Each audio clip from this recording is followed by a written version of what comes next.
So it will be a great success. So all the best. Bye. Yeah, thank you. Yeah, Thank you, Doc.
yeah.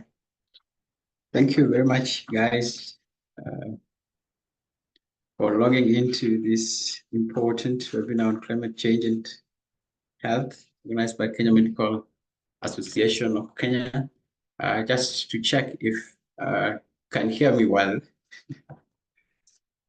So when, oh great, I can see guys nodding, and that means that you can see me well. Yeah, so this is a very important webinar for all of us as healthcare professionals and everyone else who's joining. Yeah, so first, good morning, good afternoon, and good evening, wherever you're joining us from. We are so happy to have you being part of this webinar today. My name is Victor Mwaka. I am a member of Kenya Medical Association Policy, Advocacy and Communications Committee, and currently the lead of the Climate and Health Subcommittee. Besides that, I am an internal medicine registrar, a public health professional, and also a climate and health enthusiast. And this conversation is very important for us and is timely, particularly with regards to the changing times and the changing climate. As we might be aware, climate change is one of the 21st century leading causes of humanitarian emergencies. And with the inaugural African Climate Summit, which took place last year in Nairobi, that's 2023, it was considered as the single greatest challenge facing humanity, and therefore its impact on us as healthcare professionals, on humanity and health sector cannot just be ignored. With about 3.6 billion people already susceptible to the adverse effects of climate change, the vagaries of the climate change leading to the increase in different health problems such as malnutrition-driven diseases is projected to claim additional 250,000 lives per year between 2030 and 2050. And this is likely to disproportionately affect low and middle income countries, Kenya being part of them, Sub-Saharan Africa being part of the countries that will be adversely affected, despite the fact that they are listed on the category of countries that release less greenhouse gas emissions. Besides, it's projected that the cost of damage to health is projected to be about 2 to 4 billion per year as a result of climate change impacts on health. And now compounding all this, the fact that we'll be more affected, despite the fact that we release less greenhouse gases, we are further affected by limited adaptive capacity of our health systems. And this will therefore just be catastrophic, hence the need to collaboratively work together to limit the global temperature rise to 1.5 degrees Celsius per the Paris Agreement, which was decided during the COP 2021, which took place in Paris in France in 2015. And therefore, as Kenya Medical Association, we found it quite important to come up with this webinar, recognizing the pivotal role of healthcare workforce in healthcare system towards the development of the capacity to deal with the climate change effects. During this webinar, we're going to explore the nexus between the climate change and health in Kenya, and also making some references to the regional countries, and also empower healthcare providers with the knowledge that can help us towards the achievement of green healthcare. And to that effect, we have 3 objectives that we are going to discuss. The first objective will be to explore the relationship, and the second one will be to discuss the role of the healthcare sector in climate change mitigation and adaptation. And then the objective number 3 will be to highlight some of the strategies that can be used in the decarbonization of the healthcare sector. So with that, we are happy to set off this important webinar, and we are extremely fortunate to have a line of great speakers who are well experienced in this area, who are doing great work with regards to climate change and health, and who are going to take us through this panel discussion. We hope to have an active engagement with these panelists as we go on with the webinar. And before we set off, allow me to introduce our panelists, and this is how we'll do it. I will introduce the first panelist, and then I will give the panelists 1 minute to give an opening remark. And in opening remark, you will tell us 2 things. Number 1, your greatest motivation for today's discussion. Number 2, outside work, what is it that you enjoy doing, which is not related to your work? That's, if someone took it away from you, you'd be so sad. Yeah. So I trust you remember that. And so I'm allowed to give you an opening remark. The greatest motivation for today, and what's that thing that you do, not related to work, that if someone took away from you, you will be a very sad person in this world. Great. We have 3 panelists, 1 lady, 2 gentlemen. Nowadays, they say ladies first, and for that reason, I will introduce the lady first. So our first panelist is Lilian Halai Mullah. Lilian is a seasoned human rights advocate with extensive expertise in integrating human rights frameworks into governance, health, and climate sectors.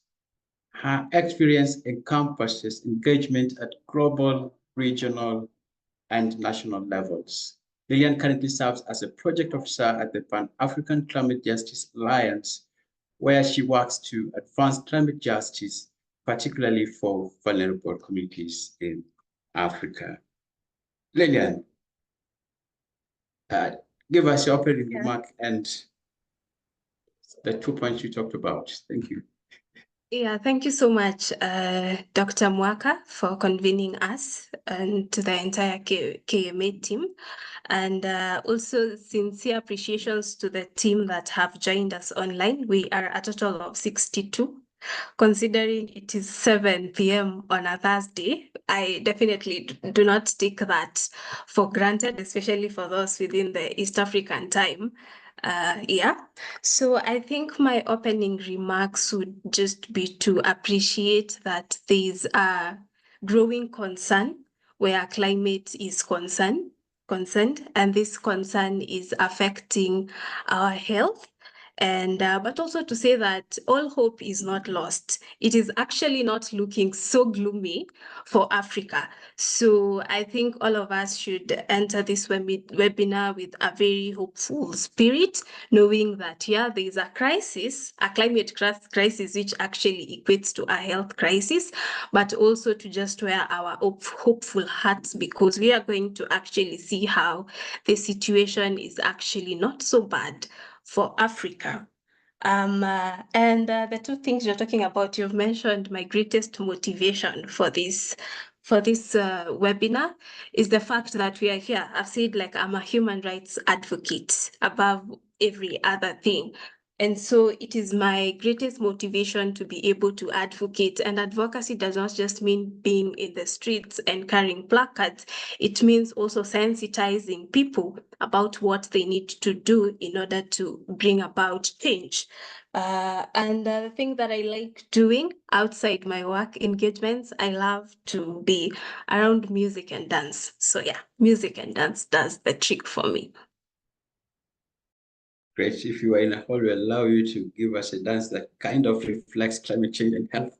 But yeah, to our next panelist, we will introduce Dr. Martin Muchangi, PhD Program Director, Population Health and Environment at AMREF Health Kenya. Dr. Muchangi is a globally recognized thought leader in the fields of climate change, health, public health security, water sanitation and hygiene, and neglected tropical diseases. His contributions have significantly influenced research and policies in public health, and he is regularly consulted by the World Health Organization. Currently, Dr. Muchangi serves as the Program Director for Population Health and Environment at AMREF, where he also acts as the Technical Advisor for Climate Change, NTDs, and WASH. He provides strategic support across more than 10 AMREF countries in East, West, and Southern Africa. He has served in various capacities at AMREF, including as Regional Program Manager for WASH and NTDs for the Financial Inclusion Improved Sanitation and Health, that is FINISH program. Dr. Muchangi has conducted numerous research studies and evaluations and has published multiple research papers. He holds a PhD degree in public health from Mount Kenya University, a Master of Public Health degree in epidemiology and disease control, and a Bachelor of Science degree in environmental health, both from Moi University. Dr. Martin, welcome. Thank you. Thank you so much, Dr. Mwaka. It's a pleasure being here. Thank you to the conveners of this meeting. I think up to this point, I would say that I'm happy that there's the general realization that if we don't speak about climate change and health, if we don't start acting in the right direction, then we are likely to miss it out. Now, that said, I think my motivation, I've been in the area of communicable diseases control for the longest, since the year 2006. And I have seen things changing by time. And I would want to say that climate change indeed is a problem. And we are experiencing climate change through our health. So for that case, I'm so motivated to see that we would want to bring solutions, and we would want the health sector to start waking up and start acting in the right direction. Don't take away my music. I love country music. I don't dance like Lydia. Yeah, but that's what I like. Yeah, so looking forward to a very nice conversation ahead. And back to you, Doc. Thank you. That's really great. We already have two people. I don't know what Ojijo will say. One dances, one sings, one loves music. So climate change is going to be dance, it's going to be played, and this is going to be great. Yeah. So our third panelist is Dr. Dave Ojijo, who is Chair, Kenya Medical Association Planetary Health Committee. Dr. Jade Ojijo is an Institute planetary health advocate and a medical doctor with over 4 years of experience in medical practice, climate change, and health-related advocacy. Dave is a 2024 Mandela Washington Fellow alumnus and a Heinz Scholarship awardee pursuing Masters in Climate Change and Planetary Health at London School of Hygiene and Tropical Medicine. Dave is currently the chair of the Kenya Medical Association Planetary Committee and the executive director of Green Health Focus, organizations which focus on bridging the knowledge gap between climate and health in communities and among fellow healthcare professionals. He empowers healthcare professionals and the community through advocacy and education to understand and address the health consequences of climate change, biodiversity, and pollution. His most recent speaking engagements include COP28 in Dubai, Africa Climate Summit 2023, and United Nations Environmental Assembly 6, where he discussed the effects of climate change on public health. Dave is a certified negotiator with the Africa Group of Negotiators. He holds a bachelor's degree in medicine and surgery from Moi University in Kenya, and he's determined to use his health background to contribute to creation of an adaptive climate-resilient community and healthcare system. What a bio. That's quite inspirational. The young Dave. Now, Dave, give us some of your opening remarks, motivation for today, and what is it that you do out of work that taken away from you, you'll be a very sad person. Thank you so much, Dr. Mwaka, and everyone else who has got time to join us in this very important webinar session. We can't overemphasize the fact that climate change is the biggest thing now currently happening. And we can't also overemphasize the fact that climate change is a health crisis. And the most important thing for us is that we need to identify that climate change and extreme weather events are impacting our communities. And the fact that it's impacting our communities means that our communities and our patients will one time or the other come to us, to the hospital, to be able to take care of them. And the fact that we're talking with most healthcare practitioners is one very important thing. And that's why we came up with a Planetary Health Committee as Kenya Medical Association to be able to capacity build our medical practitioners to understand that the nexus between climate change and health, and also be able to be part and parcel of the advocacy process, and also to be able to go to the community at the local level to be able to create that impact. So what is important for me today is the fact that we are talking mostly to professionals, and studies have shown that healthcare professionals are best advocates, that trusted members of the community, and if they become part and parcel of the advocacy world that we yearn for, then we are likely to see great change. I love traveling. If you take away traveling away from me, I don't like being confined in one place. And in this space of climate change and planetary health, you cannot be in one place. So if you love traveling, probably you have somewhere to join with planetary health. Thank you. Beautiful. Is that part of traveling connected to the planet? And through from that traveling, are able to see how green some places are, how dry some places are, and it keeps evolving you to reflect more about climate change and planetary health. Very true, but also it also helps in contributing to the emissions. So it's one way or the other. Depends on how you look at it. Great. Yeah, so thank you very much for that. Once again, we're happy to have you being part of this conversation today on climate change and health. Just a few housekeeping principles. We have two charts, one for charts and one for Q&A. My request is that we use the chat box to introduce ourselves and just mention what we're doing in our different works and professional life. And if you have any questions, I'll request that we put them under the Q&A box so that it gives us a easy time to flip through the questions versus the introductions. So we use chat for introducing ourselves and Q&A for any questions. And also for the questions, feel free to post them. We have a team on the ground who will be looking at them, and we will be taking a little breaks here and there to address the questions. If possible, you can mention the name of the panelist that you're directing the question to, but if not possible, that's drop the question. This webinar is being recorded, and it will be accessible from the KMA YouTube channel.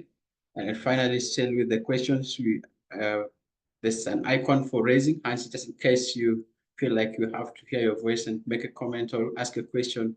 You're free to raise your hand, and then you probably will be given time.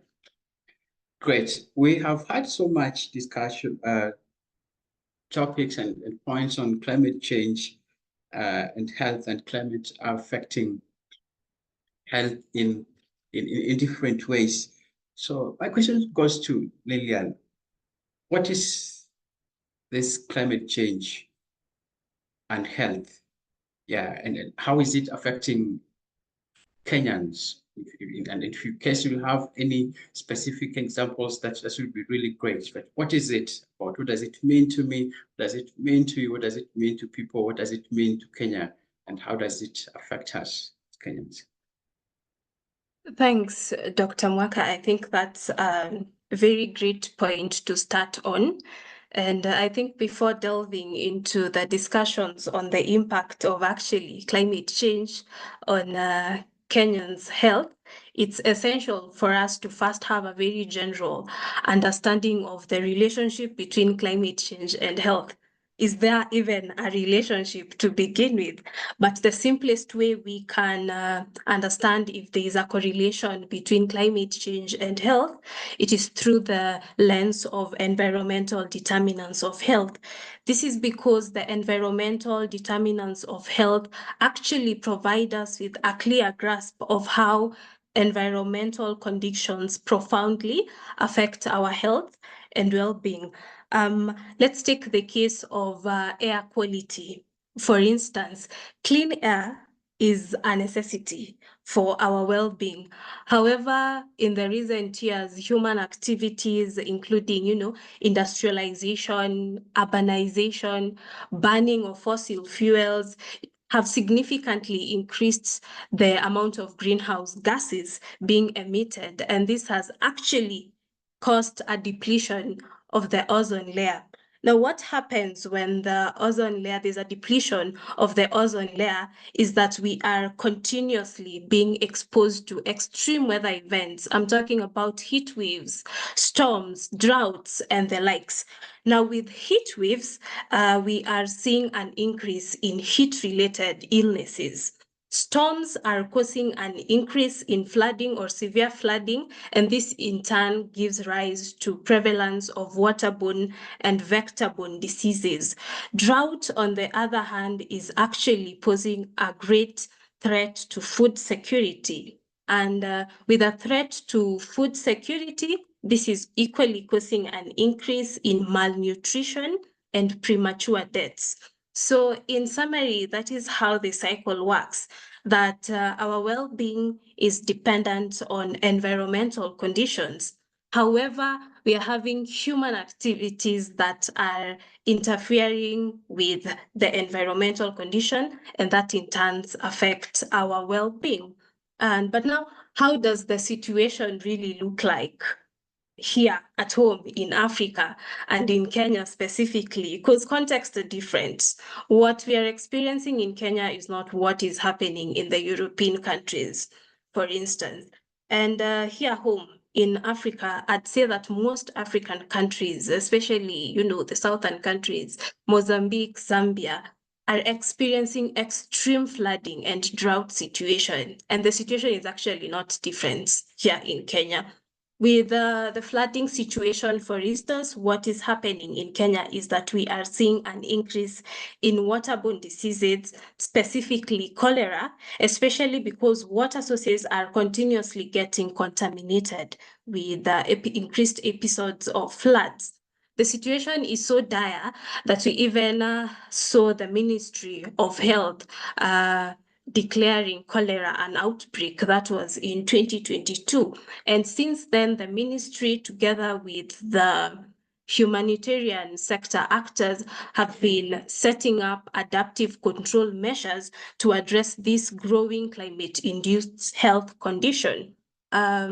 Vector-borne diseases have also not been spared where heavy floodings and droughts are concerned, because these are on the rise in Kenya, and with a specific point in case being malaria. We are seeing emergence of new breeding sites and vectors for malaria. Turkana, for instance, has recorded a new vector for malaria recently, and Moyale is developing new hotspot zones for malaria. Ideally, the hotspot zone in Moyale was the northern part of Moyale, but now we are seeing other hotspot zones in other parts of Moyale. And this is, of course, because of the extreme flooding situation that is pushing the vector-borne avenues far and wide. But the most overlooked, I think, health impact in Kenya is the mental health, because mental health cases are on the rise. And I'll draw all of us to the recent flooding situation of Mahi Mahiu.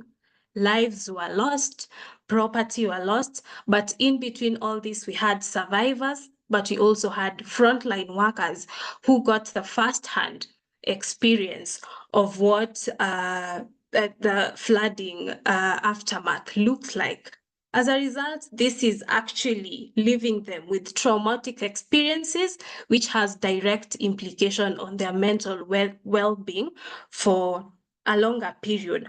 But I think by and large, what I can say is an increase in flooding and drought in Kenya and Africa is causing an increase in waterborne and vector-borne cases. And this is actually causing an overstretch in our already strained healthcare systems, which speaks to the challenges of access, which brings in, new challenges of access and delivery of healthcare services, especially in the wake of climate adversities. Dr. Mwaka. Very much for those great points. We talked about the environmental determinant of health. People talk about social determinants of health, and now we're getting a new concept of environmental determinants of health. And what is striking from what you said is the development of new malaria in Moyale and Turkana, which is quite concerning. Martin, Dave, any further contributions to what Lilian has said from your different areas, planetary health, and then from AmRef population health? Any comments on how this is devastating our healthcare sector? No, I can only read out what Lydian has spoken to, and indeed we are in a big problem, because if you look at it from the communicable diseases and non-communicable diseases, both ways we are seriously affected. And now the most worrying thing is that this is happening amidst a situation where our health systems are quite weak. So it means we have to work even harder. And we are trying to address a problem which we were not part of creating it.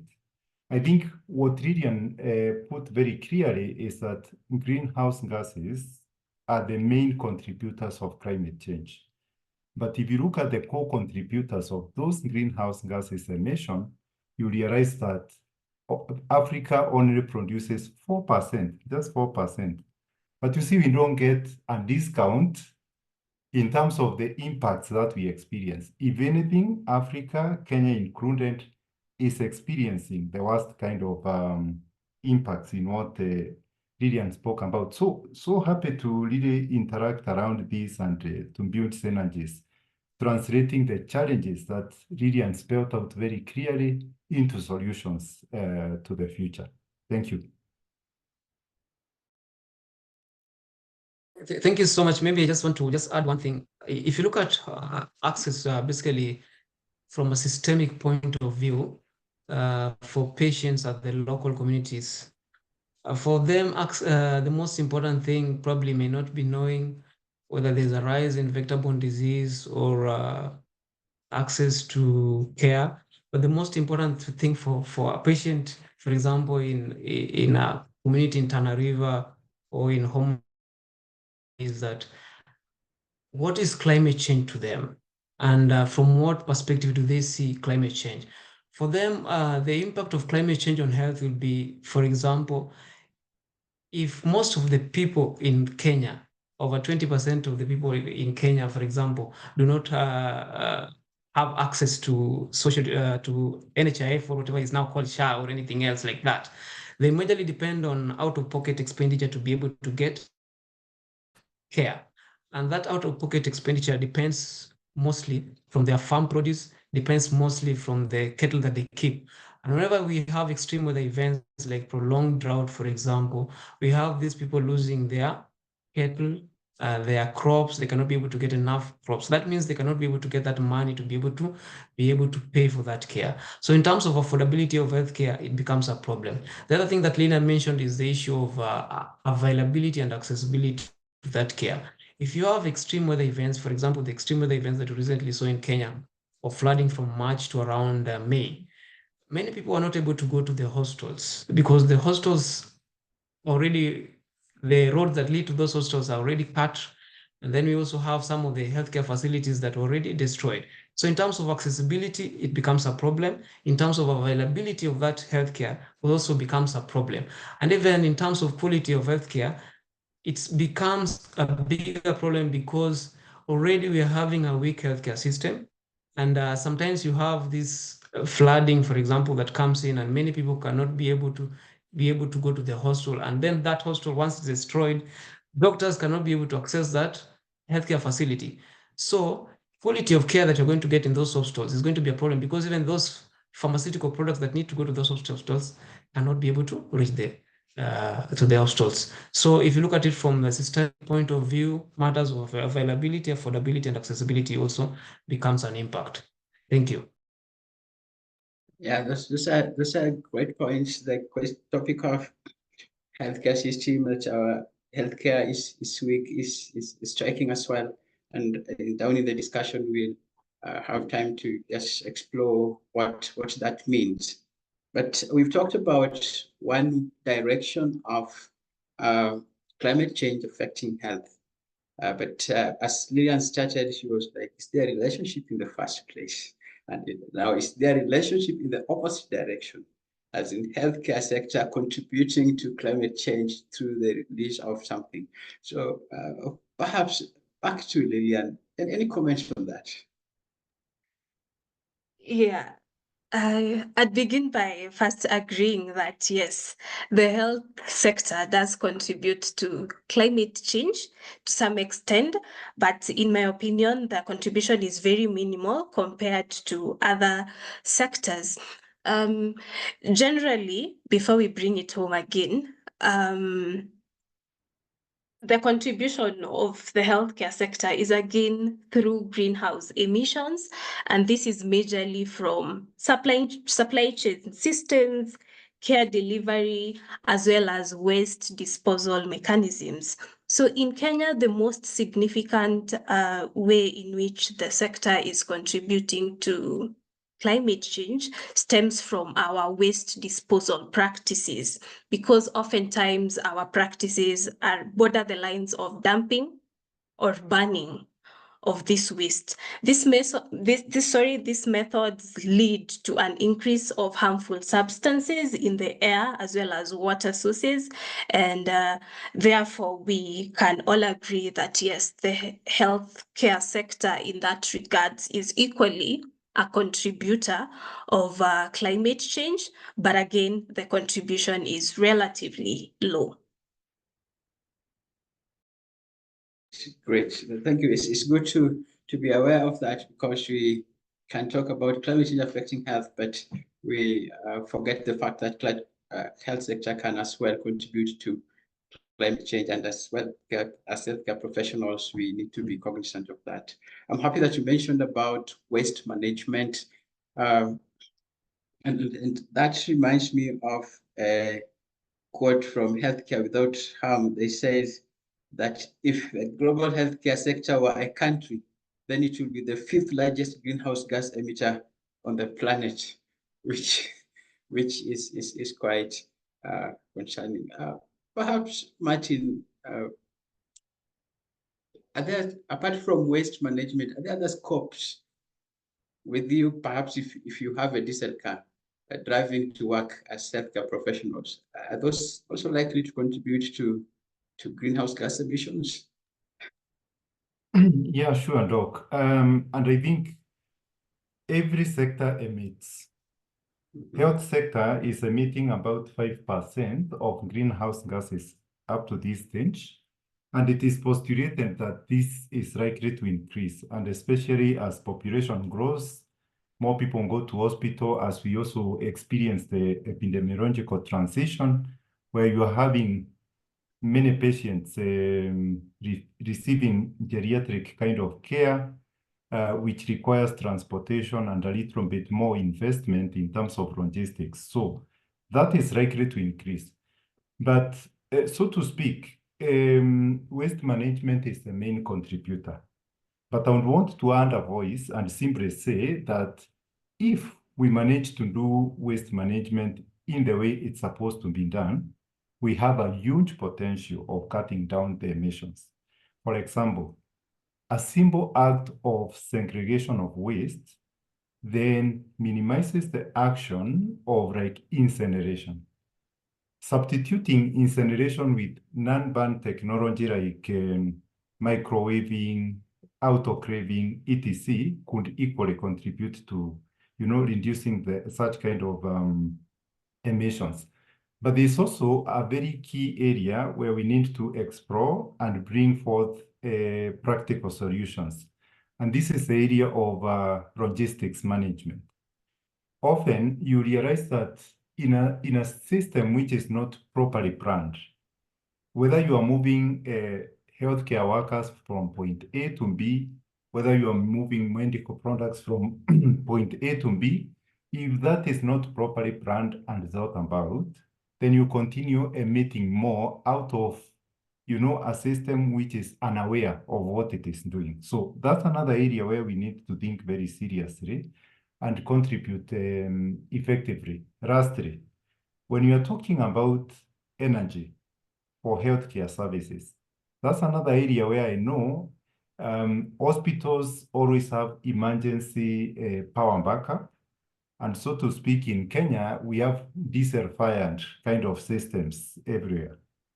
But we have an opportunity to substitute that with solar.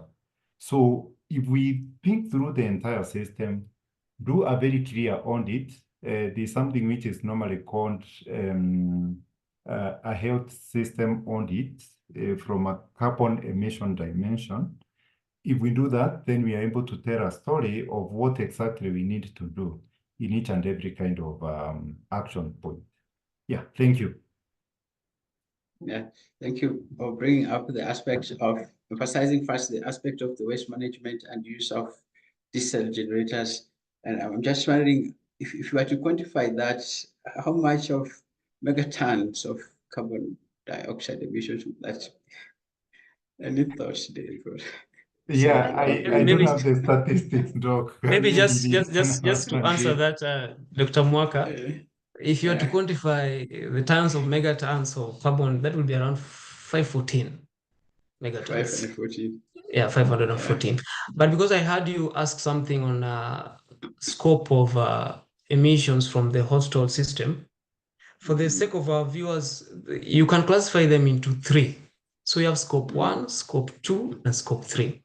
Scope 1 are basically emissions that emanate directly from the hostel setup. So that can include the hostel incinerators, the kitchen, the laundry, the lab department, the theaters that you have, the hostel ambulances that are owned by the hostel, whether it's the generators that are owned by the hostels. Anything that will directly emanate from the hostel, whether it's the building that is being constructed in the hostel setup, that will be scope 1. But for scope 2 has to do with energy that it's more of indirect emissions that come from outsourced energy, because a hostel setup is an highly energy needed area. For example, if you're going to heat, if you're going to cool, if you're going to do all those things, sometimes you may outsource the energy. So it can be electricity from another outsourced place. That will fall under scope 2. Then scope 3, which is the major one for our setup, is the issue of supply chain. How is it that you are able to get your medical supplies, the drugs, where they come from, all those have to fall in scope 3. So when you understand these scopes, then it's easier to even know how you're going to decarbonize, how you're going to ensure that your healthcare system already can be able to be reduced, the emissions from that industry can be able to be reduced. So just for the sake of our viewers, it's good to know that when you talk about a healthcare system, it's a broad-based thing. It's not just the hospital setups, it includes the supply chains, it includes the energy sources and all those things. Thank you. Thank you very much for those great insights. I see a few questions on the chat box just before we move away from that relationship, so that you're able to address this. Where is the red line between the fight against malaria through destruction of vectors and bushes in the use of chemicals like DDT, bush clearance, and nature protection of fauna/flora? Like, where is the red line between the fight against malaria through destruction? I'm not sure what that question means.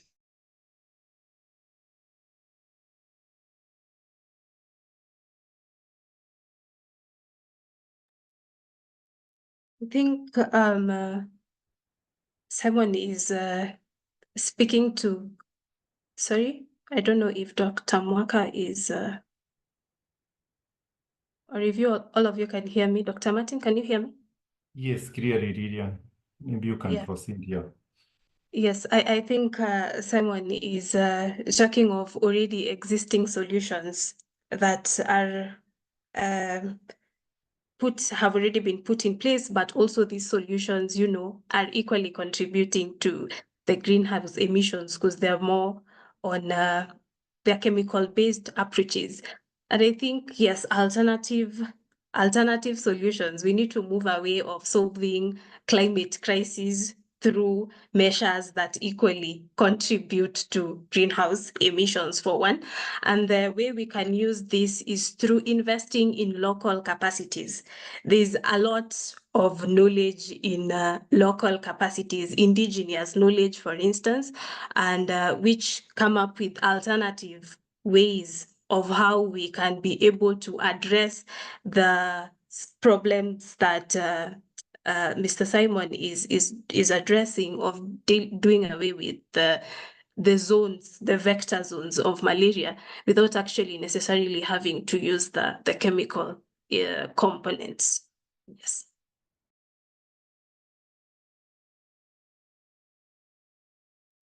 Great. Thank you for the great responses. In the discussions, we made allusions to our health system being weak in tackling the climate change effects. That makes me think about what a resilient healthcare system looks like. And in that, people often talk about climate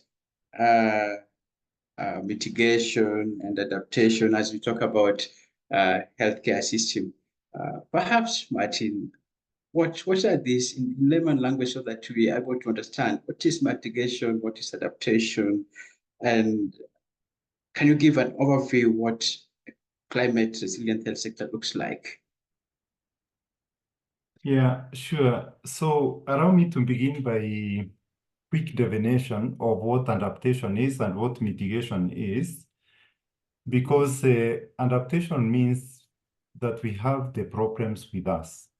So what are these activities that we have to do to live better with the problem? Okay. So mitigation, on the other hand, invites us to think about how do we cut the problem from continuing. So mitigation imperatives are more or less associated with cutting down the greenhouse gases emission, because those are the main drivers of climate change. Adaptation, on the other hand, is asking ourselves the question, what do we do about nutrition? What do we do about mental health that Lilian spoke about? What do we do about vector-borne diseases and other conditions that we are facing? And that brings me to the argument around a resilient health system. against climate change. So when you're talking about a resilient health system, this is a health system that is able to cope with, adapt, respond, predict, and adapt to the impacts of climate change. That's basically what it is. And to simplify this, I would want to take the dimension of how the WHO has defined the health systems. So we have very clear health system blocks. And within those health system blocks, I want to begin by, first of all, looking at the governance and the leadership imperatives, that pillar. Here, we need to ask ourselves, do we have policies? Do we have strategies? Do we have plans that are actually speaking directly to how we can intersect the activities between climate change and health? So that's something very serious to really look at. And I would want to say here in Kenya, I think this very good starting point. We have a very clear role on climate change. We have the Climate Change Act. We have the Climate Change Action Plan that pans out all the way from the year 2015 to the year 2030. And right now, the Ministry of Health is going to launch the Kenya Climate Change and Health Strategy. All these documents are like trying to give a policy framework, policy and legal framework from which we should operate. But there's a big question. When I look at the health sector in general, and when I look at the way we are coordinated, of course, the lead agency for climate change action is the Ministry of Environment. But the health sector is so disorganized. Allow me to just simply say that. Because the department which is supposed to coordinate the activities of climate change, number one, it is under-resourced in terms of human capacity. And when you look at the financial, whatever capacities, including the understanding of the entire subject, then we have a major weakness.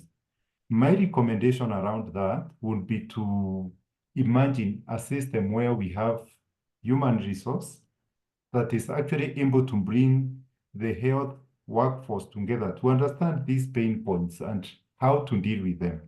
So that is around coordination. Anyway, transitioning to point number 2 around the health system, we look at the health workforce.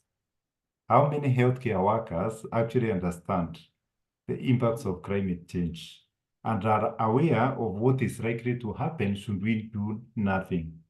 I would want to posit that there are very few. And in this case, those who are here, I think they are driven by passion, but that passion can't last. What we need to do is to imagine a situation whereby we are having a fitful kind of interventions from a curriculum development point of view for the pre-service and the in-service workforce. We need to socialize even the community health workers or the promoters so that they carry forward the message to the communities who they see, and that's where the activities around nutrition, etc. normally happen. Now, from the health information perspective, which is a pillar of the health workforce, the question here is, do we have surveillance systems that are responsive, that can be able to accommodate, interpret, and give warnings to the scenarios that we are facing?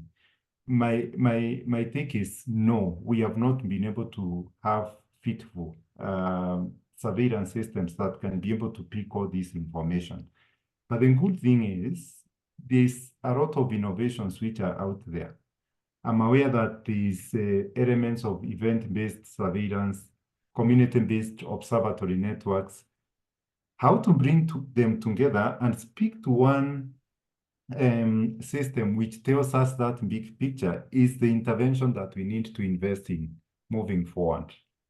When I look at the elements of service delivery, of course, that is associated with awareness, it's associated with the knowledge that is fit by the healthcare workers so that they advance the correct care for the correct problems.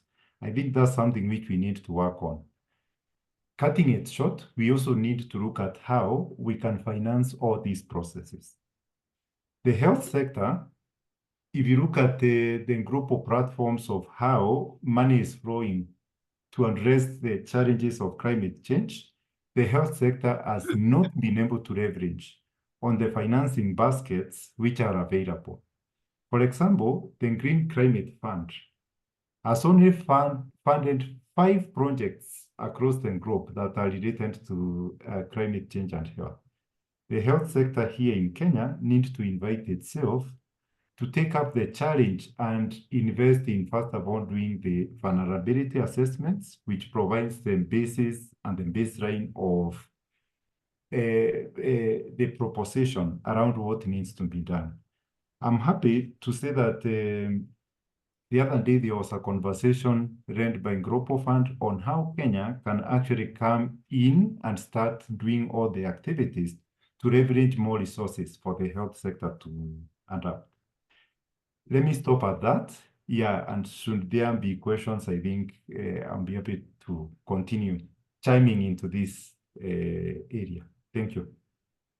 Yeah, thank you very much. Those are great insights. We talked about surveillance and communication, and I was lucky to be in a different place for about a year, and we had these warnings like there's going to be a storm, and messages just flash in your phones in red, and you're like, and then all of a sudden people respond in a certain way, and that's usually helpful in regards to respond. And if I got you right, when we talked about mitigations like cutting, going for the root and addressing the root, and now for adaptation is are we able to manage the impact of this thing? Great. And that also reminds me that in the Conference of Parties 26, COP26, which took place in Glasgow in 2021, Tedros said in the launch of the COP26 health commitment, he said the future of health must be built on health systems that are resilient to the impacts of epidemics, pandemics, and other emergencies, but also to the impacts of climate change, including extreme weather events and the increasing burden of various diseases related to air pollution and our warming planet, which kind of reflects the need of talk about resilient healthcare sector and what you addressed, Martin. Dave or Lillian, any further inputs to this? What's a resilient health sector with regards to climate change looks like in your different areas of practice? Yeah, I think Dr. Martin has done a good job in making us understand what a climate resilient system looks like. I think my only addition would be that in as much as climate resilient systems are dependent on these great policies and frameworks, we should also be focusing on the implementation of these policies and frameworks that enable the climate resilient systems to actually be built and to thrive. But also more essentially is that they need to be created with the people in mind. So they need to focus on a people-centric approach. And I love that you're concluding, Dr. Martin's concluding point was on finance, because then we're just not just saying, okay, let's finance the climate resilient systems, let them be up and running, but you should also be focusing on sustainable financing for climate resilient health systems. Yeah. Great. Sustainable financing for climate resilient health system. That's great. Eve. Thank you, Doc, for that very important aspect. You see, planetary health, the way it is an interdisciplinary field. And that means you cannot do things in silos and be able to get the impact that you so wish for. So one good thing that I would say is that there's hope currently that there is some focus on climate change and health. And even the WHO recently released some of the 3 things that they're looking at. They're looking at how to build resilience in our healthcare systems. They're looking at how to do research, especially in health core benefits. What is it that when you do, for example, if you're doing something to do mitigation, if you're doing solar paneling, for example, in hostel setups, what are the health core benefits that come with it? If you're cycling to work, what is it that you are getting that's an advantage apart from the fact that you are mitigating some of the carbon emissions, you are reducing some of the carbon emissions for the world.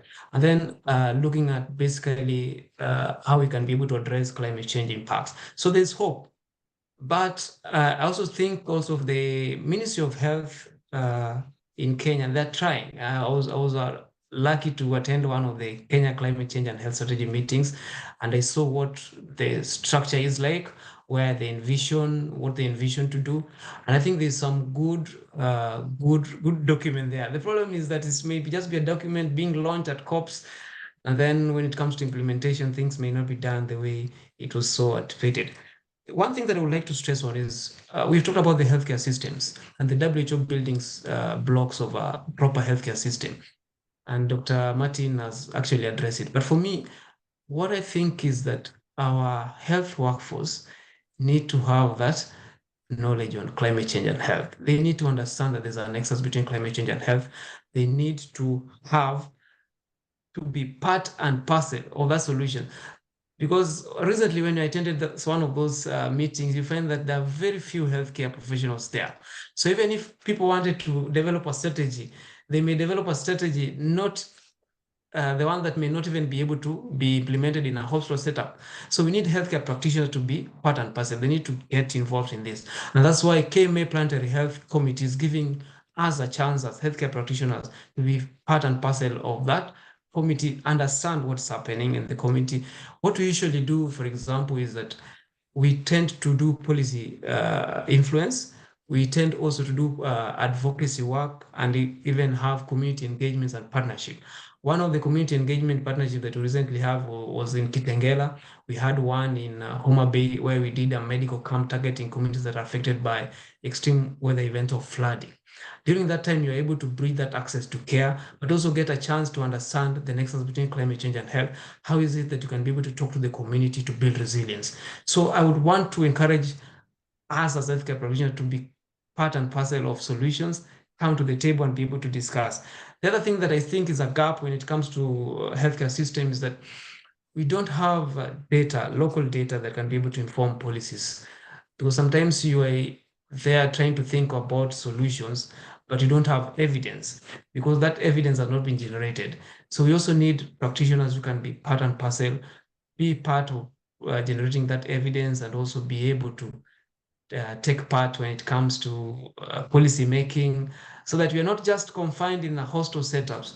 Go out and be that change that you so yearn for, to be able to have a resilient healthcare system. Recently, we had flooding. And for example, the Red Cross report that was released between March and May stipulated that we had over 27 healthcare facilities that were destroyed in the country. And some of them were level 4 facilities. That means even the healthcare infrastructure there cannot withstand extreme weather events. So there's a lot to be done, but there's hope. We need to get involved. Thank you. Thank you very much. Those are great points. Dave is saying that healthcare workers must be informed about climate change and health, and we cannot run away from that because that forms part of a resilient, climate resilient healthcare system. And one person who is closely following this discussion says that pre-service and in-service education is the way to go. The best way is to create champions, and we have to create champions, and healthcare workers must be champions of this discussion. That is really those are great points. Sometimes behavioral change towards these different strategies we're talking about towards the development of resilient health system is difficult, and one of you talked about transforming the policies that we have into action. Now, what should we drive to the healthcare workers to be part of this behavioral change, to transform all this and translate this into action that are seeable or realizable? Martin, Lilian, any thoughts? Yeah, sure. I'll try to make it short. So when you leave this meeting, become an advocate. We need that voice of the healthcare workers. Yeah, because without the healthcare workers, even if other sectors are talking health, the framing will not be as correct as those partakers of what happens in health. So that's the first point. Then the second point, please give evidence, do case series, do case studies. Doctors are so good in documenting case series, case studies, etc. That is going to form part of the evidence and arguments that can, promote the proper uptake of whatever we are trying to advance. Then the third is go to the communities and tell them what they're supposed to do. It always pains me that the narrative that is within the climate change and health space is we are having problems in communicable diseases, non-communicable diseases, but there are very few solutions which are actually being proposed. And we want a situation whereby a doctor talking to the community during a medical camp actually infuses some knowledge to the communities on how best they can start growing vegetables, utilizing the resources that they have to address their health challenges. So let's invite ourselves to do that. Then the other thing is, and I alluded to this, without proper surveillance and early warning systems, then we are always going to be hit. The health workforce, because I know it's a different cocktail of candidates, need to invest seriously in systems that can now help the health sector to be more aware of the kind of challenges that is going to face and how best to prepare itself. Besides, I think we need to break the silos. When looking at the health system, the health sector, the way it is structured in Kenya, again, I would bet that you actually don't know who to go to if you are to refer to the issues around climate change and health. You'll have to invest a lot of energy to find that focal person who you can speak to about this. So should we think about breaking those silos and really bringing it to the highest level so that the attention is actually not from a department level, but it comes to a higher level, because this is affecting everyone and it's getting serious day by day. Should we have a steering committee? Should we have an interagency coordinating committee and all those kind of things? Let's advocate for that. And I'm sure we are going to get a sustainable solution moving forward. Yeah, thank you. Great. Those are great points. Before we progress, someone asks, what current research evidence linking climate change to reproductive health? Is there evidence linking climate change and reproductive health? Any of you can take that? Lillian, Dave, I or think, Dave yeah. yourself? Yes. I'll just give you examples of research that has been done. If you went and looked at the London School of Hygiene and Tropical Medicine Center in Gambia, there is research that they're doing on the impact of extreme weather events on pregnancy. So that's just one of the examples that of the impact of extreme weather events on maternal and child health care. So there's a lot. If you looked at also the Lancet Commission on Climate Change and Health, the report they usually release every year, there was a report done in 2022, 2023, and even this year, I think by the end of this month, October 30th, they'll be releasing another one. There is a relationship between climate change and reproductive health. So just have a look there and you'll be able to get some of the information that you look for. Thank you. Great. Lillian, you wanted to say something? Yeah, I was also just adding that the Pan-African Climate Justice Alliance is equally conducting a research on broadly climate change and health, but also it has a component on SRHR. So yeah, we will equally be releasing the new statistics on climate change and SRHR. That should be exciting to have a look at that data. Martin, you also wanted to say something? Yeah, I'll not repeat what Dave and Lillian have spoken to, but AMREF just the other day won a grant that is supposed to support Africa to form research hubs. Yeah, so this is an opportunity for us to actually wind and get involved, apply for funding, so that even as we are talking about case studies, when you are talking about reproductive maternal child health and climate change, then we also do it here in Kenya. So we'll be announcing that grant and colleagues here and others are, invited to apply and answer those hand questions. Yeah, thank you. Thank you very much. And just this seems to be directed to Dave. I think there is greenhouse gas protocol, which requests that there is a reporting of how much emissions from a facility or health facility and those kinds of things. Yeah, just for the sake of emphasis, are there specific tools that can be used for carbon footprinting for our health facilities? Yeah, can we, and how can they be got? Well, yes, there's a lot of, you see, for carbon footprinting or checking basically the carbon emissions in the hostel setup, there are ways that you can be able to assess that. And the best thing that we talked about is knowing how to be able to assess the scopes, whether it's scope 1, scope 2, or 3. Basically, how to access the footprints in a hostel setup with all the requirements and equipments in the hostel, whether it is the hostel infrastructure, whether it's the hostel equipment that are inside there. So being able to assess that, you need to assess them in terms of scopes.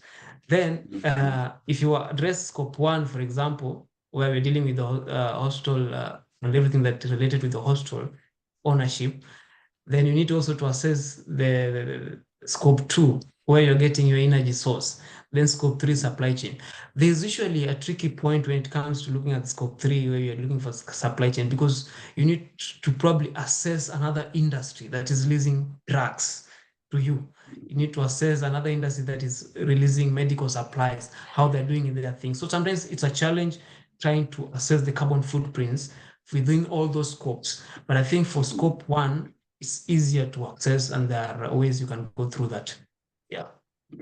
Great.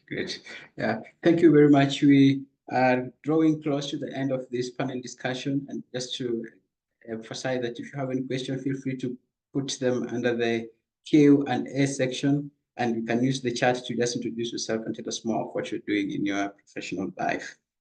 Now, we have talked about climate, how climate affects health, how health contributes to climate change, talked about climate resilient health systems, we talked about ways, and Dave mentioned something about decarbonization. And yeah, that reminds me, I'll go back to COP26. I'm sorry if I'm biased to the COP26 in Glasgow. First, I was in Glasgow when it happened, and number 2, I think it set the stage for further discussion on climate change and health that led to the establishment of the Alliance Transformative Action on Climate Change and Health. And that was a commitment to creating climate resilient health system and low carbon healthcare systems, for which Kenya was one of the parties that signed that. And different countries had different targets to achieve net zero between 2030 and 2050. But I was so impressed that Kenya's target was 2030, and we're just a few years to that. So, Dave, what is this decarbonization of the healthcare sector? Thank you so much. Decarbonization of healthcare sector basically means the process or efforts to try and reduce carbon emissions from the healthcare system. And this is very significant because we have talked about the healthcare industry producing around 4.4% of the global emissions. So that act of trying to reduce the emissions from the healthcare sector is what is referred to as decarbonization.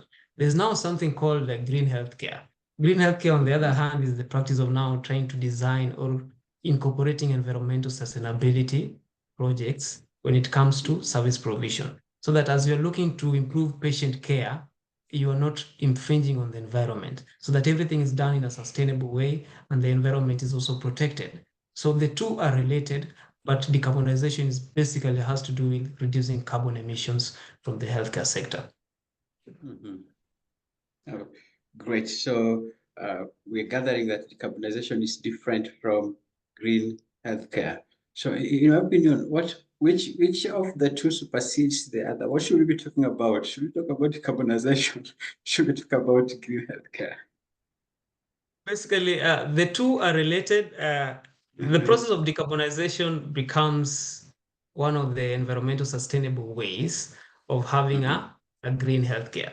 Because if you're going to reduce emissions, whether it's through change from non-renewable sources of energy to renewable sources of energy like solar panels, wind power, hydro, then you're protecting the environment. And that means you're making the environment eco-friendly. But that means that for you to do decarbonization or shift to green healthcare, you must be able to understand where the emissions are coming from. And that's why we are talking about the scope. If you're talking about scope 1, if it's the hostel setup, if you're going to construct a hostel, are you going to look for eco-friendly means to be able to do construction? If you're going to Great. acquire hostel equipment, are you going to acquire equipment from an eco-friendly industry and equipment that is eco-friendly? Eco-friendly simply means equipment that is not polluting the environment. And if it's just to pollute the environment, then it should be very minimal. Then if you have to look at access to electricity or a source of energy, because the healthcare system, like we said, has to use a lot of power, whether it's through heating, whether it's through cooling and all those things, there has to be a lot of energy that is incorporated. Are you going to use non-renewable sources of energy, or you're going to use energy sources that are polluting the environment? If you're going to get supplies from scope 3, if you're going to get medical supplies, the medicine, the drugs, the equipment from another external source, are you going to get supplies that are eco-friendly, or are you going to get supplies from an industry that pollute the environment and then bring the same things that pollute the environment? So understanding that decarbonization and green healthcare are related is important, and one leads to the other. Decarbonization leads to greening healthcare. Great. Thank you very much for that explanation. I'm not sure if Lillian or Martin has something to add towards that as we almost wind up this discussion, because after this we'll talk about now how do we transform our healthcare system to low carbon, or to how do we achieve net zero healthcare system. And before that, Martin, any further contributions? Great. Dave has put it very well, but there's one thing which I want to just add about COP26 and what came out of it. So COP26 came up with a movement called Alliance for Transformative, it's called ATACH, Alliance for Transformative Action Against Action on Climate Change and Health. Exactly, Alliance for Transformative So, Action on Climate Change and Health, yeah. exactly. So then the action here for colleagues who are in this group, please look out for that coalition. You can join as an individual and you can join as an institution. From there, you'll be able to get more information about how to decarbonize, how to conduct vulnerability assessments, how to help your country to develop health national adaptation plans. Yeah, and that will be very meaningful. Allow me to put a caveat here, Victor, because in Africa, I understand where the problem is. And when it comes to the conversation around where you are supposed to put your effort in, I perfectly say that we in the health sector should put efforts in decarbonization. But at the same time, let us not forget that the main problem is, the adaptation. That's where we are feeling the issues, that we don't have food, water is becoming a problem, our health facilities are getting washed off. Yeah, so that is the tap and the rack mentality. I understand that, but that's what is needed for now in a bigger magnitude when you're looking at Africa. But at the same time, let us not forget the mitigation imperatives. Thank you. Thank you very much. Yeah, and now as Kenya, as part of the parties that signed the commitments in COP26 that signed the commitment in COP28 in Dubai. And I'm not sure what COP29 is going to talk about when it comes to climate and health. It's yet to take place in Baku in Azerbaijan, I think next month. Yeah, so as Kenya, one of the countries committed to this, how can we transform our health sector to the green healthcare sector? What strategies can we use as we summarize this conversation? Dave. Thank you so much. The problem I have with Kenya sometimes is implementation. And some of these things that we talk about, they look theoretical, but I want to tell you that there are countries that are already doing them. For example, if you look at decarbonization in water, let me just use scopes so that you easily understand. Decarbonization from a healthcare facility setup. In terms of transitioning, we need to transition from non-renewable sources of energy to renewable sources of energy. And this is very practical. There are countries like in the UK here, the NHS system is transitioning from non-renewable to just solar paneling. And this is something that even countries like Rwanda are doing. We have the Canadian government already doing that. So it's easy for Kenya because Kenya has good sunlight even. And therefore we can be able to use solar panels in powering some of the initiatives that we're having. The other contributing factor to pollution in the healthcare industry is the issue of transport, like the use of ambulances. Instead of using the usual fuel ambulances that are petrol geared, you need to use electrical vehicles. And sometimes I know it may not be done immediately, but we need to look to a situation where we can have electric cars. We need to look for a situation where we can have sustainable transport, where instead of people all driving to work, people can use public transport. And now I see situations and countries like Sweden where people are promoting the aspect of staff who are going to work, cycling to work. And that has health core benefits. That as you cycle to work, you are able to improve your physical activity, but also prevent pollution and carbon emissions that you're taking to the hospital or the environment that is there. The other thing that is there that is practical is that you can go from paperful system to a paperless system, because those papers that you use in the hospitals, whether it's writing notes for the patients, they all come from somewhere. And most of the time they come from trees. And that means there are trees that are cut somewhere. Therefore, if you transition to paperless system at organization level, whether it's the hospitals, whether associations that we have, then it's easier to do some of the practical things that you do. The other thing that we need to do is to educate our healthcare practitioners on the nexus between climate change and health and planetary health. And this needs to start from the medical schools. I know the medical school curriculum is already intense, but you can have a way in just incorporating maybe one slide in one of the sessions that you have, teaching people about planetary health and what they expect when they come out of the school. The other thing that I see nowadays is being done in countries like Holland is the issue of telemedicine. And this is even, I saw it being done in MTRH at one time, that not every time patients have to come to the hospital for certain procedures or certain consultations. You can do consultations remotely so that patients are able to just access maybe their phones, and then you go to do this. Sometimes the practicality of this may be a problem, but we need to envision that as a healthcare industry. In terms of scope 3, where we're getting supplies, we need to get supplies that are eco-friendly. That means you get supplies that you can be able to recycle, and then get also locally available materials. Because if you get materials from so far, then it means they have to be transported from somewhere. But if they're locally available, then you can be able to get them from the environment where they are locally sourced. The other thing is the issue of medical waste, which is a big issue in our setup. We need to have systems to ensure that we have strict waste management protocols, and so that we can have to do away with issues like single-use plastic, because plastics is becoming a big issue in the healthcare industry and even the globe plus practically. So we need to look for ways in which we can be able to have, if you're having plastics, then they need to be recycled. And the other thing that I see now is being pushed is the issue of having what is called a gray water recycling system. And this is being done in Australian healthcare system, where, for example, the water that is used in the hostel, for example, in showers, can be able to be recycled to do something which is called to get the things. So it can be used, for example, in flushing toilets. I know it may not be used in patient management, but it can be used to do other things so that we have sustainable way of managing our water system.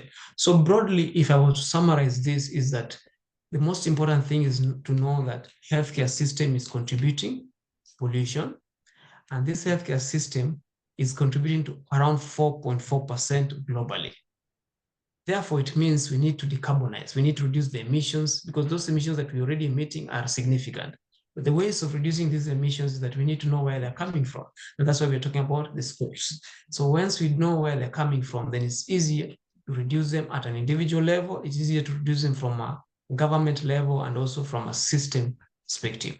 So the most important thing for us as healthcare practitioners or people who are advocates in the healthcare industry is that we need to know that we have a role to play in decarbonizing healthcare and also promoting the issue of green healthcare.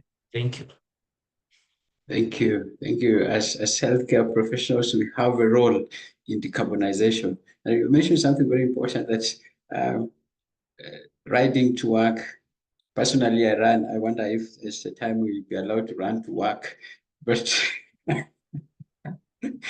yeah, but I think we hopefully will reach to that point where we have good bike lanes and be able to just ride to work to reduce the amount of emissions that we are having from healthcare sector and the professionals.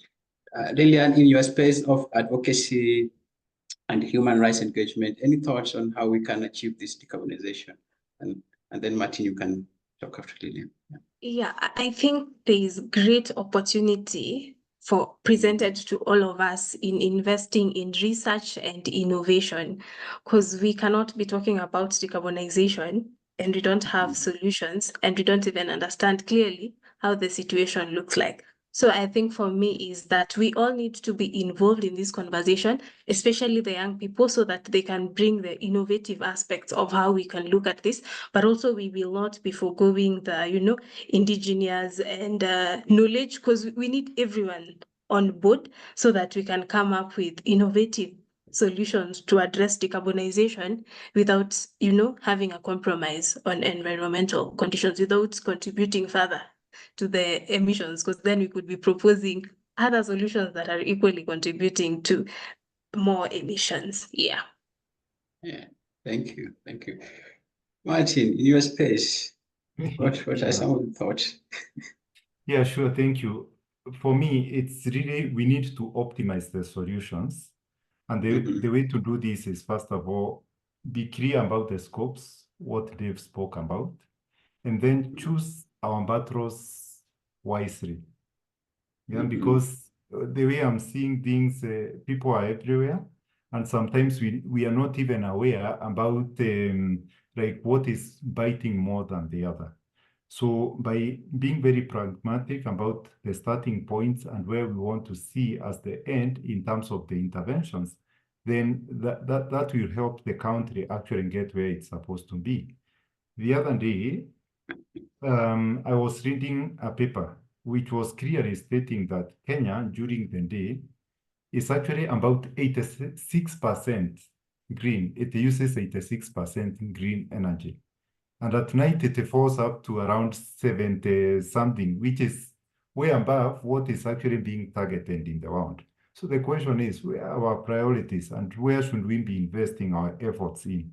Anyway, as long as we are aware that those are some of the hard questions that we need to answer, I think it's a journey that we need to invite ourselves to walk, undertaking vulnerability assessments, using those reports now to position the solutions that need to come through. Yeah. Yeah, sorry, but yeah, it's not devoid, it's not theory anymore, just on a very practical basis. The Grupo Fund is investing $5 million to see through Kenya as one of the countries that is going to start decarbonizing the health system. So there are some nice steps in the right direction. Yeah. Thank you very much, guys, for that great and engaging discussion on climate change and health. And just to read, Cecilia Masharia says that she's very happy to hear about telemedicine. At HealthX, they are now seeing patients embracing telemedicine.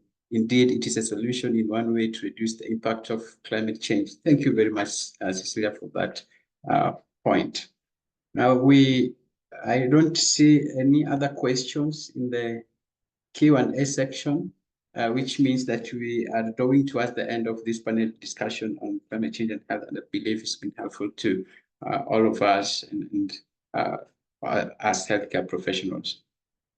And so as we sum up, I would like to have this great panelists who have made these conversations quite successful. What would be your parting shot to you? To tell Mr. President, with the current push on SHA, I mean, what is your message towards this thing, climate change and health? Yeah, we will begin with Martin.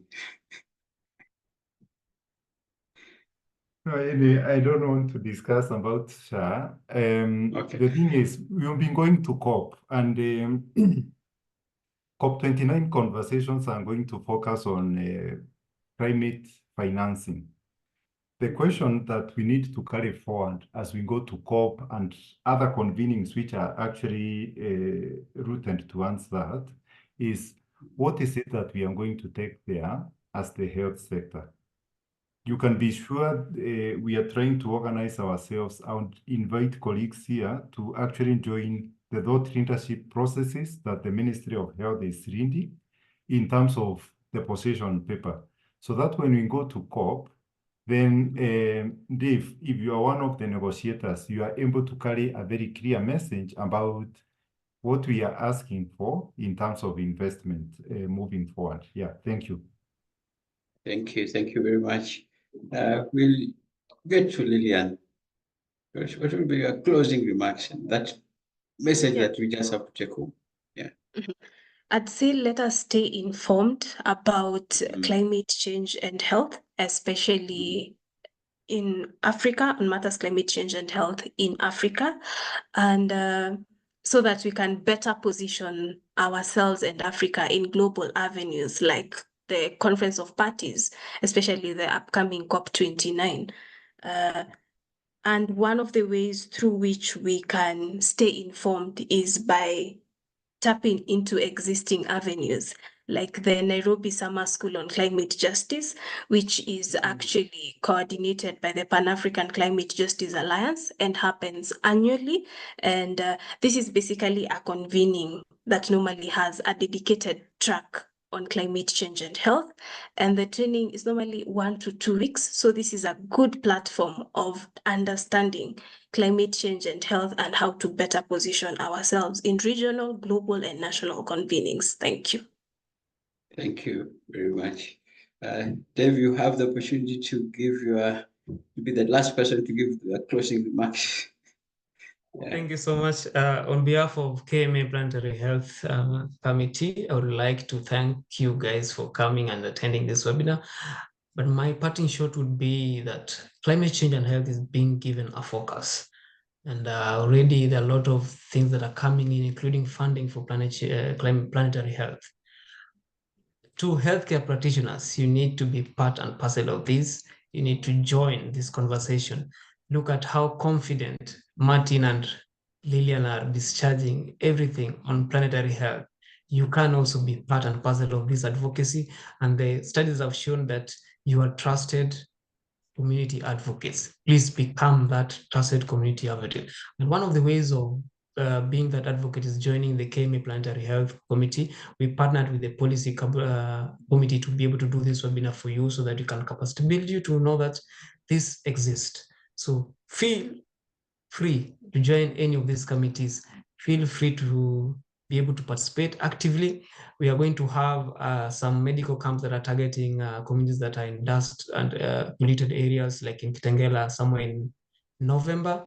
We'll also be doing one in the near future in Tana River. So kindly, if you want to be part of that community, that you'll be able to go and provide free medical service there, but also get a chance to educate that community on resilience, we wish to welcome you. Thank you so much and God bless you. Thank you. Thank you very much, guys. Rounds of applause to our great panelists, wherever we are. Yeah, thank you. Thank you very much. Yeah, so from this, it is fair to say that we cannot just live normal and business in health sector as usual. Yeah, as healthcare professionals, we must actively engage and act for ourselves, for the healthcare, for our children, for our great children, and of our great grandchildren, so that we make this environment habitable for everyone and we develop the climate resilient healthcare sector. Thank you. We'll finish by welcoming the convener of the Kenya Medical Association Policy Advocacy and Communications Committee, Dr. Wairimu, who will give us her closing remarks, and she'll be able to welcome any executive member if present, after which you'll be allowed to drop off the conversation. Thank you very much. Have a lovely evening. Wairimu, welcome. Thank you, Mwaka, and thank you to our panelists for being with us during this discussion. We've had a wonderful discussion, had very excellent engagement with our audience, going from the environmental determinants of climate change and health, looking at epidemiology, and also encouraging us to be advocates when it comes to climate change and health. I would like to just give you a preamble about what we do in the Policy and Advocacy Committee. Our mission is to influence national health policy through strategic advocacy, research, and partnerships, ensuring that healthcare professionals' voices shape sustainable and equitable healthcare solutions in the Kenyan population. And ultimately, our vision is to have a healthcare system where we have evidence-based policies and advocacy, which will ensure equitable and quality healthcare for all Kenyans. So I would really want to thank you all for participating. Thank you to our audience for your questions, for your comments and contributions. Feel free to reach out to us if you'd like to partner with us. I'll put my email in the chat box, and we're looking forward to more engaging conversations on diverse topics that relate to healthcare and policy. Thank you so much. Have a good evening. Thank you. Have a lovely Bye. evening, everyone. Bye. Mhm. Yeah.